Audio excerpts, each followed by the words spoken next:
Hello tout le monde, j'espère que vous allez bien. Bienvenue dans cette nouvelle vidéo et aujourd'hui je vous propose le flip-through de mon ancien bullet journal. Donc je commence avec ma page de garde.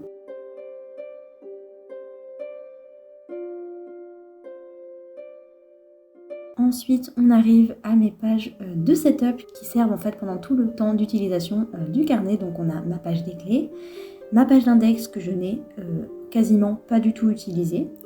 La double page de calendrier, donc avec le calendrier classique et le calendrier lunaire, que j'aime beaucoup d'ailleurs. Et j'avais également ajouté une page spéciale thème bullet journal pour venir noter toutes mes idées et mes palettes de couleurs, etc. en fonction des différents mois. Et c'est une page que j'ai adorée et qui m'a beaucoup servi. J'avais également fait une double page pour venir noter ma liste de livres et de films à lire. Et franchement, ça n'a pas été très utile.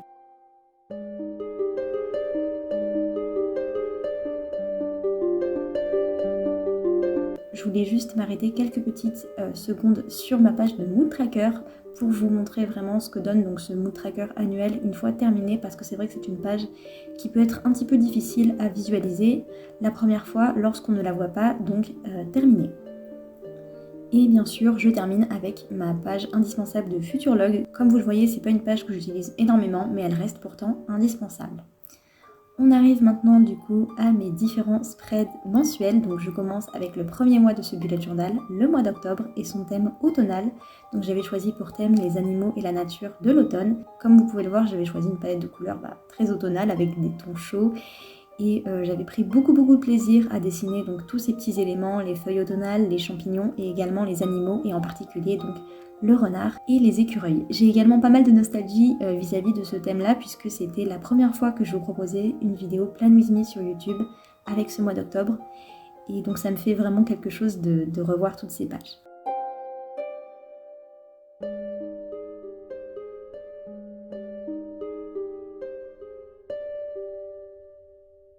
Je pense que ma double page préférée de ce setup d'octobre reste celle des listes et gratitudes avec ces petits animaux adorables et les autres dessins, tous réalisés à l'aquarelle.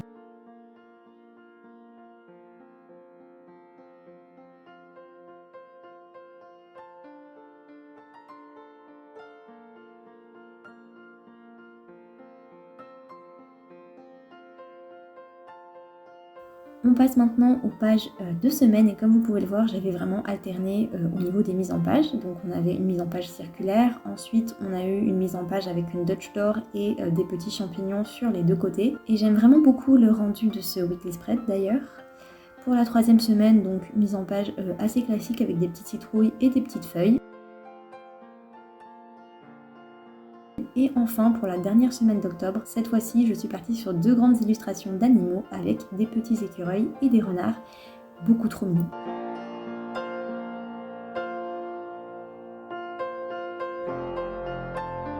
Et enfin, on termine ce mois d'octobre avec ma page de récap et la page d'illustration finale, qui d'ailleurs rend étonnamment bien.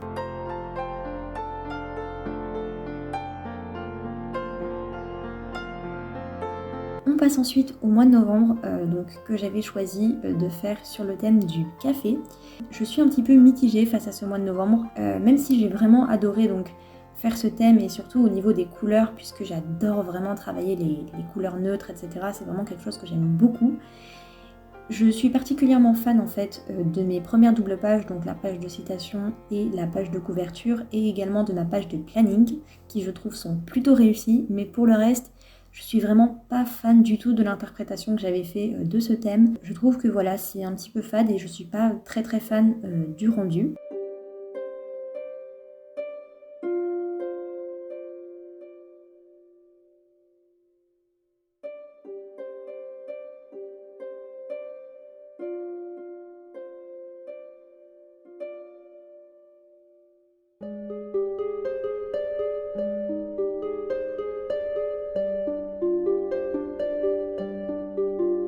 Au niveau des weekly spreads, j'aime bien celui de la première semaine.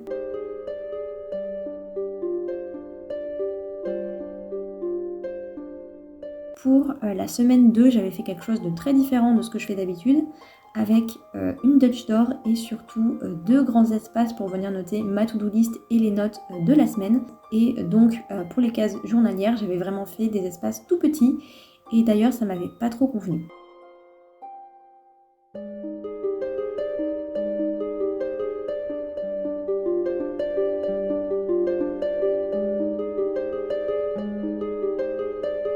Étonnamment, j'aime beaucoup le rendu de la 3e semaine, mais alors par contre, cette 4e semaine est une catastrophe. Vraiment, je la trouve horrible. Mais bon, c'est pas grave, ça arrive. Par contre, une page que j'aime vraiment beaucoup, c'est la fameuse page de recap avec cette petite illustration circulaire au centre.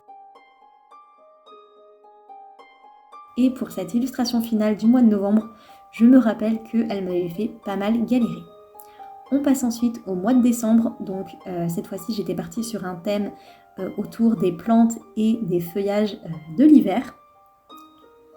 Donc j'étais restée assez simple au niveau de la déco et des motifs, et au niveau de la palette de couleurs, j'avais choisi vraiment quelque chose d'assez restreint volontairement, donc du rouge, du vert, du doré et un petit peu de marron pour rappeler cette couleur pain d'épices, donc vraiment des couleurs qui sont très reliées à cette ambiance fête de fin d'année. J'aime bien l'idée que j'avais eue pour la bucket list de faire cette petite enveloppe en papier craft avec cet aspect papier cadeau.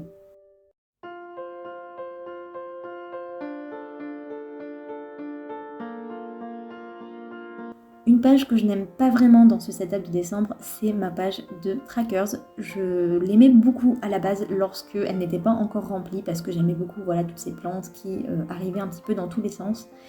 Mais une fois remplie avec toutes ces couleurs, je trouve que c'est pas très joli. Et c'est vrai que j'ai un petit peu la même sensation en voyant le rendu final de la double page suivante, donc To-Do List et Brain Dump. Par contre, j'aime beaucoup le rendu de mon spread suivant, donc Gratitude et Liste.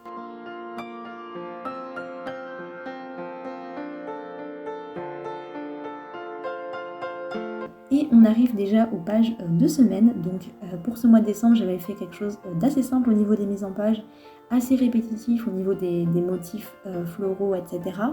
Mais le rendu me plaît beaucoup. Je trouve qu'il y a vraiment de l'harmonie entre ces différents weekly spreads et ça c'est vraiment génial.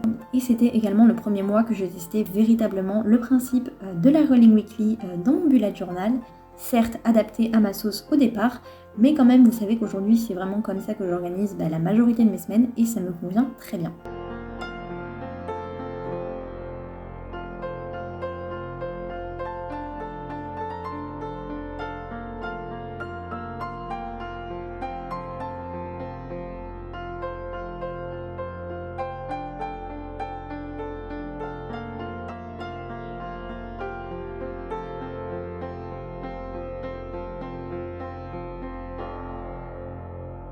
On arrive déjà au fameux mois de janvier, donc mois de janvier que j'avais choisi de faire entièrement en noir et blanc avec quand même quelques petites touches de ton de gris pour éviter d'avoir ce côté trop binaire et de m'ennuyer.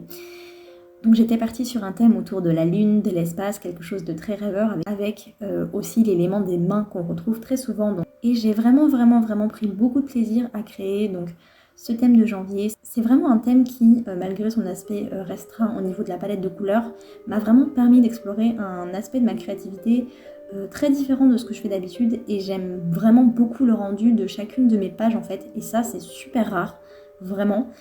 Et d'ailleurs je voulais vous remercier parce que je me souviens que pour ce mois de janvier vous aviez fait un accueil à ce thème incroyable sur Instagram avec beaucoup de messages trop mignons dans les commentaires et vraiment merci pour tout ça.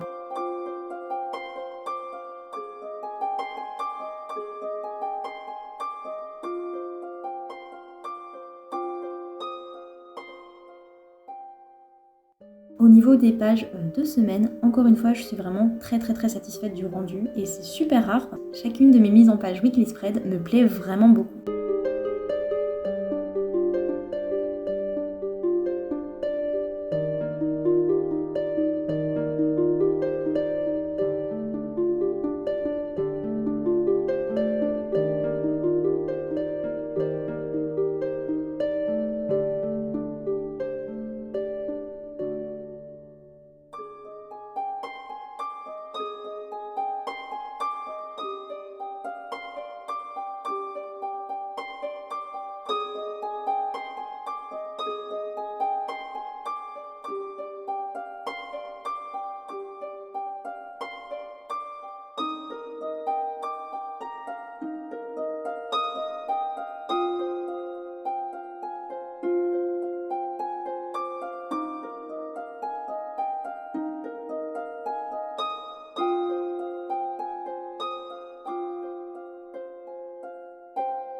J'aime aussi vraiment cette petite illustration que j'avais faite sur du papier noir avec un stylo blanc pour clore ce mois de janvier. On arrive déjà à février, qui est un de mes mois favoris également dans ce bullet journal. Donc pour ce mois de février, j'étais partie sur un thème très froid avec une dominante de ton bleu. Donc j'étais partie sur un thème autour de la forêt enneigée, des chalets, de la neige, etc. Et en plus de ça, je m'étais vraiment, sans m'en rendre compte trop au départ, lancé en fait un défi créatif puisque j'avais choisi de réaliser tous mes spreads à l'aquarelle, ce qui n'a pas été une mince affaire d'ailleurs. Mais le résultat est là, donc j'aime beaucoup en fait l'ensemble de ce setup, mis à part ma page de Habit Tracker. Et c'est assez rare, mais je trouve que vraiment le rendu de ce mois de février correspond exactement à ce que j'avais dans la tête et à ce que je cherchais à retranscrire à travers mes pages et mes illustrations.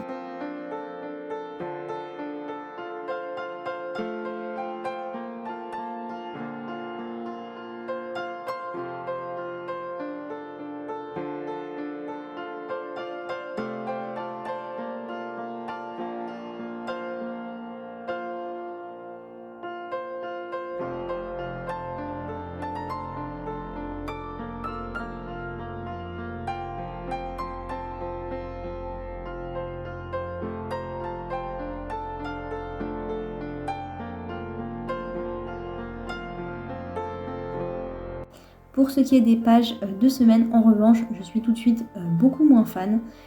La première semaine me plaît plutôt pas mal avec ces petits paysages de forêt enneigée emprisonnés dans des bouteilles en verre.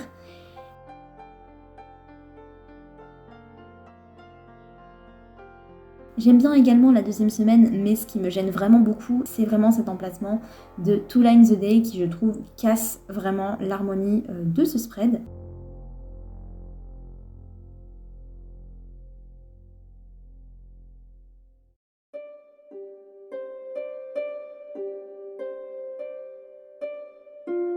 Au niveau de la troisième semaine, vraiment je ne l'aime pas du tout, je la trouve affreuse. Je saurais pas trop vous expliquer pourquoi, mais vraiment je ne l'aime pas.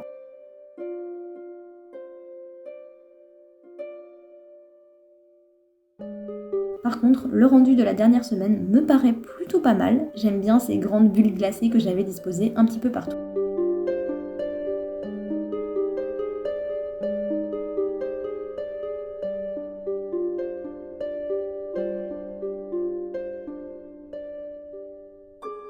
Et donc, voici le rendu de ma double page finale et je dois vous avouer que j'aime beaucoup l'illustration que j'avais choisie pour clore ce mois de février. On arrive déjà au mois de mars qui est le dernier mois de ce bullet journal. Donc pour ce mois de mars, j'avais choisi un thème autour des plantes vertes. Et j'aime beaucoup le rendu de ce mois de mars, spécifiquement parce que avec les tons de marron que j'avais ajoutés, on a cet aspect un petit peu vintage, je trouve, et j'aime vraiment le côté que ça apporte en fait.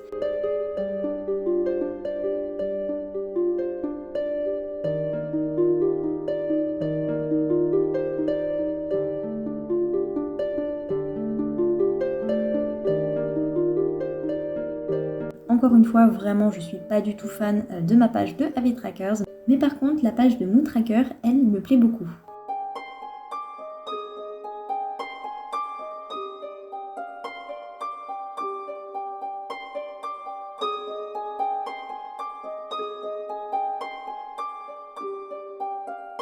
Sincèrement, je suis plutôt contente de l'ensemble de ce setup de mars. J'ai beaucoup aimé faire ces petits doodles de plantes en pot et également les jolies feuilles comme vous avez pu le voir sur ma page de couverture et ma page de calendrier.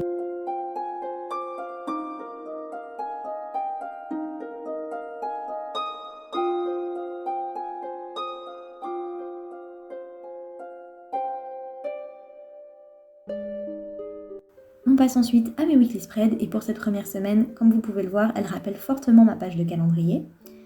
Pour la deuxième semaine, je pense que c'est l'une de mes préférées, voire ma préférée de ce mois de mars. Donc j'avais fait une mise en page sous forme de Dutch d'or avec des petites plantes en pot différentes dans chacune des cases journalières et bien sûr plein de petites plantes suspendues au haut de la page.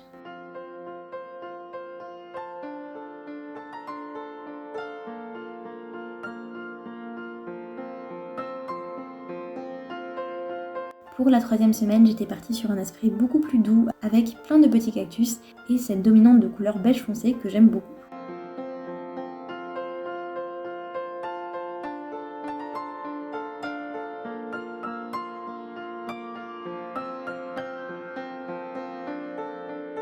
la 4e semaine, ce sont les feuilles de Monstera qui sont mises à l'honneur avec cette mise en page sous forme de Dutch Door encore une fois. Le seul regret que j'ai par rapport à cette mise en page, c'est son côté un petit peu sale. Voilà, je trouve que je me suis mal prise, ce qui fait qu'il y a beaucoup de traces et beaucoup de choses qui lui donnent un aspect un petit peu sale, tout simplement.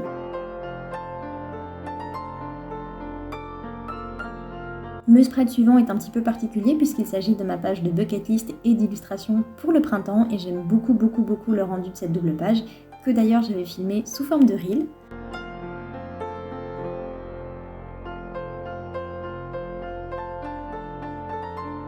On arrive enfin à ma dernière semaine du mois de mars que j'aime aussi vraiment beaucoup avec toutes ces petites plantes en pot différentes et les petits rappels que j'avais fait dans chacune des cases.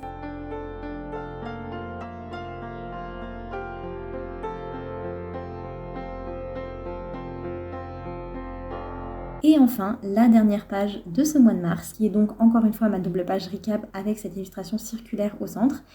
Et c'est vrai que c'est une mise en page que je n'ai pas l'habitude de faire et je trouve qu'elle rend plutôt bien.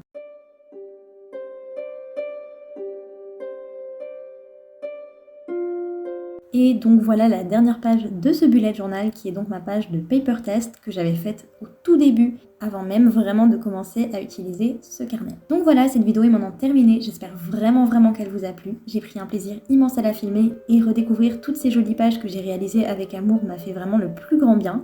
Donc si jamais cette vidéo vous a plu, n'hésitez pas à la liker. Pensez également à vous abonner à la chaîne. C'est super important puisque ça vous permet à la fois de soutenir mon travail sur YouTube et également de ne rien louper de mon contenu. Donc voilà, et je vous dis merci d'avance pour ce geste et on se retrouve vendredi prochain dans une nouvelle vidéo. Bye bye!